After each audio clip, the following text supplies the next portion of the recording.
Good evening, my lovelies. Welcome. I'm Lady Creepypasta. Now, I know all of you lovelies enjoy listening to stories, but do you enjoy reading them? In today's story, by author Jacob Newell, one man finds that there are some adaptations to well-known books that are, well, not so well known. So come now, my dear. Lean in closer, and we'll begin.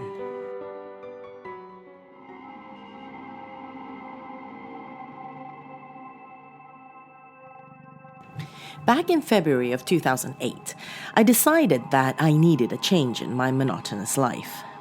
Whether that change would come in the form of a new job or a new toothbrush, I didn't know. I was never the most adventurous person. I've always found it difficult to veer away from my comfort zone, and the limit of my existence usually depended upon which book I was reading at the time. It took me a while to realize that my happiness often derived from the stories that my mind was living in. I was an avid bookworm, as miserable as a synecdoche as that is. Once I realized my true outlet, I immediately knew what I wanted. I purchased a small shop, quit my boring job, renovated the building, and transformed it into a bookstore. I had never been happier.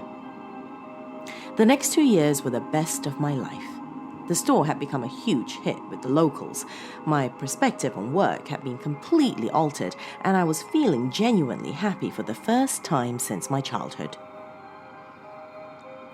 It was during the winter of 2010 that she walked into my store. She stepped inside out of the snow and approached me with a large bin bag. Etchings of age covered her pale face and hands. She must have been at least 80 years old.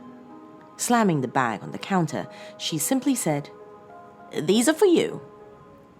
I looked inside the bag to find a selection of some of the greatest novels ever written. "Why? Do you want money for these, or some kind of book trade?" I asked confusingly. "No, they're yours to have. Take them." She gave me a feeling of uneasiness. Her dirty grey fringe slightly concealed her face as a cold gaze met my vision. "Are you sure you want me to have them? Wouldn't you rather sell them?" "No, I have no use for them, nor for money." "Okay, thank you. What's your name?" "Lucy." She muttered her final words and left my store. I found it all too strange that somebody would give away such great books for nothing, but I suppose some people are just nice. I made my way home that night and took the books with me so that I could go through them. I piled them up on the table and was surprised to see that all of them were in fantastic condition. A couple of them seemed to be first editions, and others were versions I had never even seen before. It took me a moment to realize, but the novels that I was looking at were not as I had remembered them to be. The first book I picked up was The Green Mile. On the front cover, there was an image of John Coffey, smiling and holding two dead naked girls. I opened it up and flicked through the pages. In this version of the novel, he was, in fact, guilty of the rape and murder of both children. I made my way to the end of the book and read through the execution scene. All of the officers who had originally grown to love John Coffey in the original novel were now laughing uncontrollably and screaming racial taunts as he was being executed. My eyes had seen enough, and my stomach had felt enough too. The next book I picked up was The Catcher in the Rye. The artwork upon the front page seemed to be of a dead body splattered on the street, drawn from an aerial view. I flicked through the book until I reached chapter 14. After Holden Caulfield speaks of messing with the idea of suicide, he suddenly breaks down in tears and jumps from the window, cracking his skull on the pavement below. The book abruptly ended after that.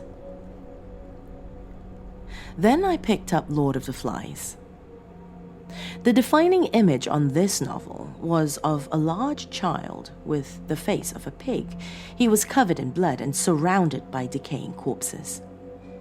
After grazing through the pages, I reached a point of the story in which Piggy is described as being non-human, vicious, and a hungry animal. A chapter or so later, Jack insults Piggy, which leads him to losing his temper and ripping him apart. Piggy then proceeds to kill and eat the rest of the children. The remainder of the book was the same line repeated over and over. Piggy sat alone on the island, waiting for death. I read through the few books that were left in the pile, and they had all been changed in some sick way. The Great Gatsby, Wuthering Heights, To Kill a Mockingbird, Ulysses, every one of them. Just as I reached the bottom of the pile, I noticed that the final book was one that I had never even heard of before. It was called The Last of the Sparks. I found this slightly unnerving as I immediately paired it with my name, Aaron Sparks. Still, it was just a book. The front cover was of 6 gravestones with words too small to be read etched into the granite. I looked up into the top corner of the book and noticed that there was a sell-by date on it. The 6th of April, 2013. I nervously opened it up to the beginning of the story. Chapter 1. Alice Sparks.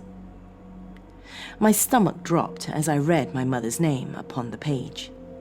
I felt dizzy and confused as I anxiously made my way through the chapter. It seemed to detail a regular day in the life of the character, until I reached the last page. Alice was crossing over the road when the heel of her shoe broke, causing her to fall. She didn't get to her feet fast enough, and a speeding driver struck her, puncturing both of her lungs. I felt sick to my stomach. I put the book down and got straight into bed, hoping for some sleep. I lay awake all night as countless questions ran through my mind. The only thought that managed to put me to sleep was, it's just a book. The next morning, when I got into work, I was feeling worse for wear. It wasn't until around lunchtime that I began to perk up and regain a bit of energy. Then the phone rang. I answered the call to my father, crying on the other end. I immediately knew what had happened. I closed the shop and ran to the hospital, but it was already too late. She was gone. Hit by a speeding driver, they said. I spent the next couple of weeks helping take care of my dad.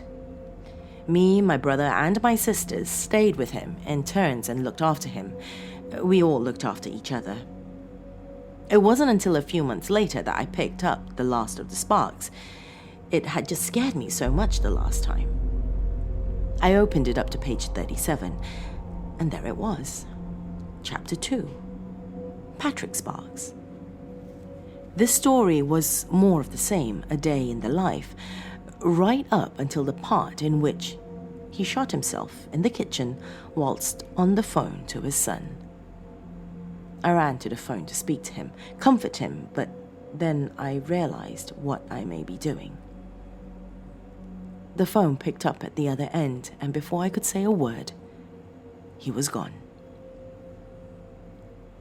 I got my black suit and tie out once more and repeated the same process for another parent. It ruined us all. After the funeral, I refused to touch the book. What if I had been causing these deaths by reading it? I couldn't go through it all again, but on Christmas Eve of 2011, I got a phone call from my brother's wife, Heather. Will had been putting up Christmas lights on the roof when he slipped on the ice and broke his neck. He died almost instantly. I threw the phone at the wall and began to sob into my sleeve. Anger took the pain away for a moment as I picked up the book and read through chapter 3. It was exactly as Heather had described. I fell asleep and woke up the next day with the book still on my lap. I decided to check who was going to go next out of me and my sisters and hopefully warn them or myself in some way. I turned the page. Chapter 4, Mary and Sarah Sparks. I rushed through the story as fast as I could until I reached the end. Both of my sisters and their partners would drown in a lake after colliding with another car on a one-way bridge. That same sickly feeling took over me. I met with my sisters later that day to exchange gifts, and I told them as calmly as I could muster to be careful when driving.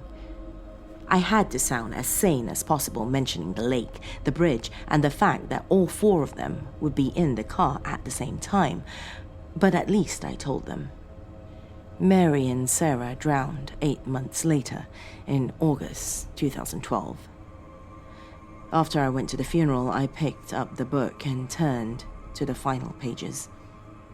Chapter 5, Aaron Sparks. But I didn't read it. I'd rather not live in fear for so long, so I decided to save it for nearer the time. After all, there was a sell-by date on it for a reason. Everything has been normal for the past 5 months or so, although I've lost interest in reading, so I'm back to my old, miserable self.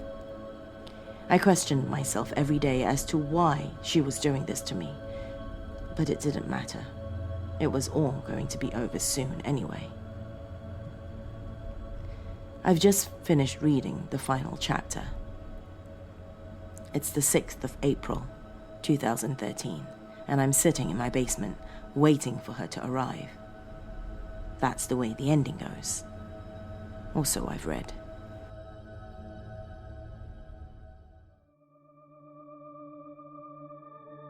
A perfect example of life imitating art. Let me know what you think of this story, my dears. Send me a message on Facebook or Twitter. I'm Lady McCreepster on both. If you're watching on YouTube, leave me a comment below. Thanks for joining me this evening, my lovelies. Till next time, sweet dreams.